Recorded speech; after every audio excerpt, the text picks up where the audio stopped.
Hello everyone, ET Studios here, and today is an interesting day. Yesterday I got my microphone, and along with that, guess what arrived? This is the grand reveal of the graphics card we will be using.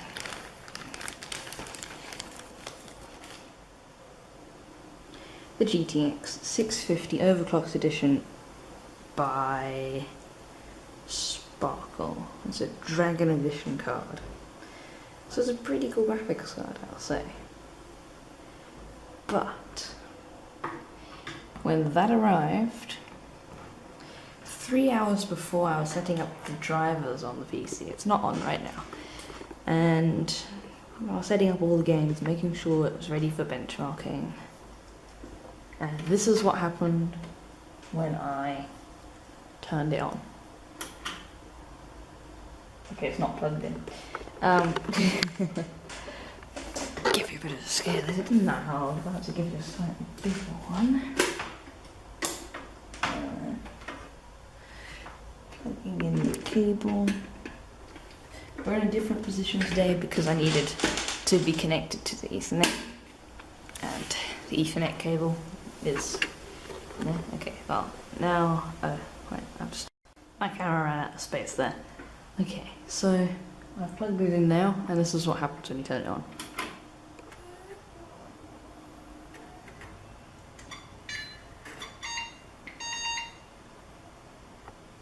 Lots of unfriendly beeps there, and I'll turn on the monitor. Let's see if it's working. Because yesterday, it was not. Okay, well, oh, unplugged the hard drive, so that'll explain. Okay, well, yesterday it wasn't working at all, so I left it for the night to hope that it might work today. And it appears my luck has come in again. It is working. Let's see what happens when I plug in the hard drives and restart the computer. So we're in Windows now. I'm very happy. These are a few of the games I'm going to be testing: Fallout 4, Moonbase Alpha, and a few others like Skyrim. I would have done Counter-Strike, but not going to happen because of certain reasons. So I've got my FPS counter over there with Fraps, and let's see if I can get the graphics card installed.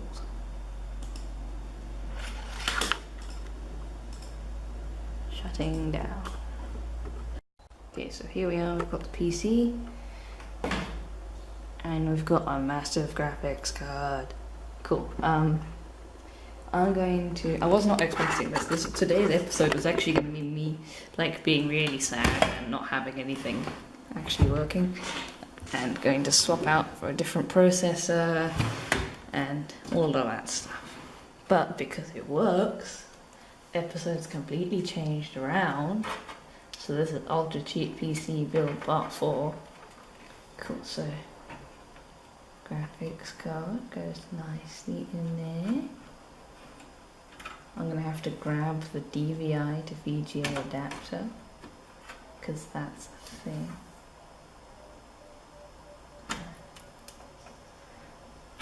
There we go, graphics card is in. I'm going to need a screw for that port. I'm just going to grab it out of here. So this is new me, and this is editing me.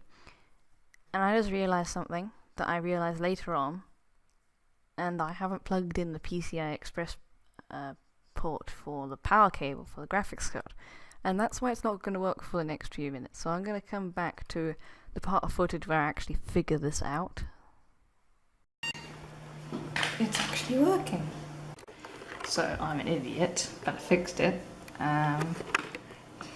It's now doing its thing, downloading its updates. My internet's terrible, but it's getting there. When it's done, we'll go through the benchmarks, and then we'll have a finished, ultra cheap PC build.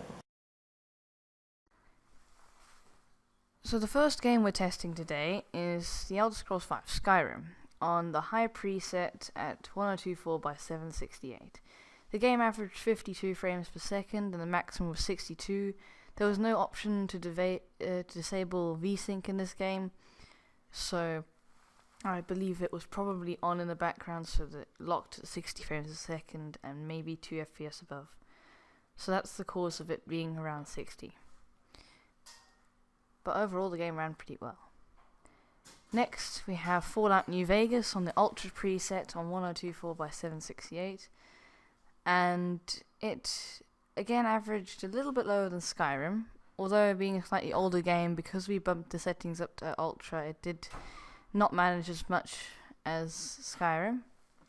But I think the PC does still do pretty well, even on the older games. Hitman Absolution next, and this is our last game.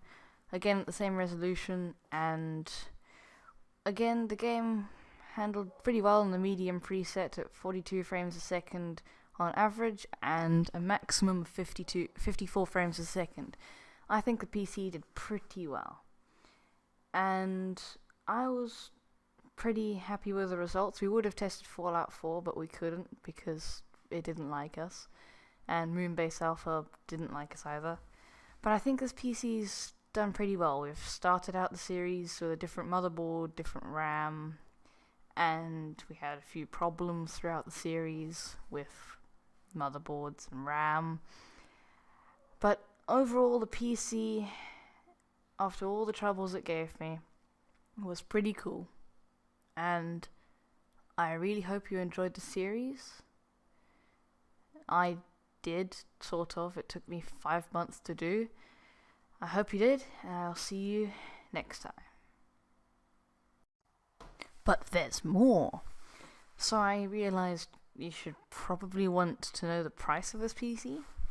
And I got a pretty good deal on a lot of these parts, so I'm not going to tell you what I got it for, but I am going to tell you what you can expect to get it for.